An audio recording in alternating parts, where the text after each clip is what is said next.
ঐতিহাসিক মুহূর্তের দিনে নিজেও ইতিহাসের পাতায় নাম লেখালেন। গঙ্গার নিচ দিয়ে প্রথম মেট্রোয় সওয়ারি হন প্রধানমন্ত্রী।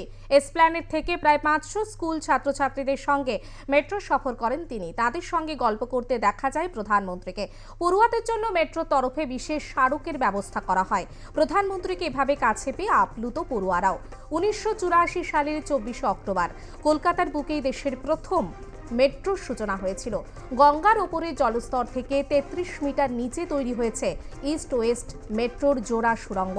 নদী খাতের আরও 13 মিটার গভীরে পলিমাটির ভিতর দিয়ে গিয়েছে সেগুলি, অর্থাৎ জলে নয়, নদী খাতের পলিমাটির মধ্যে রয়েছে এই সুড়ঙ্গ। সহজ কথায় বললে, যাত্রীরা যখন মেট্রো সফর করবেন তখন তাদের মাথার উপর দিয়ে বয়ে যাবে গঙ্গা। কলকাতার বাসী হিসেবে গর্ব, মেট্রোর আধিকারিক হিসেবে গর্ব লাগছে, বঙ্গবাসী হিসেবে গর্ব লাগছে। আমরা সবাই মিলে এটা অ্যাচিভ করে দেখালাম যে পৃথিবীতে কোনো কিছুই অসম্ভব নয়। আরেকটা জিনিস, যেটা আমাদের প্রধানমন্ত্রী যে আদেশ বা যাই বলবেন, এবং রেলমন্ত্রী সবারই সহযোগিতায় আমরা এই এত বড় একটা সাকসেসফুল ইভেন্ট করতে পারলাম।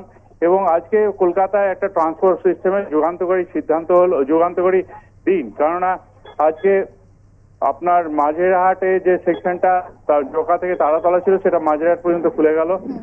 আরেকটি সেকশন, যেটা রুবি সেকশন বলে পরিচিত, কবি সুভাষ থেকে রুবি, সেটাও খুলে গেল।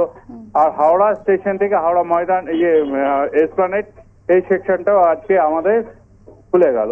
তো এটা গর্বময় দিন কলকাতাবাসীর জন্য। এবং ট্রান্সপোর্ট সিস্টেমে আগামী দিনে একটি যুগান্তকারী পরিবর্তন আসতে চলেছে। এটা সকলের জন্য, সবার জন্যই ভালো।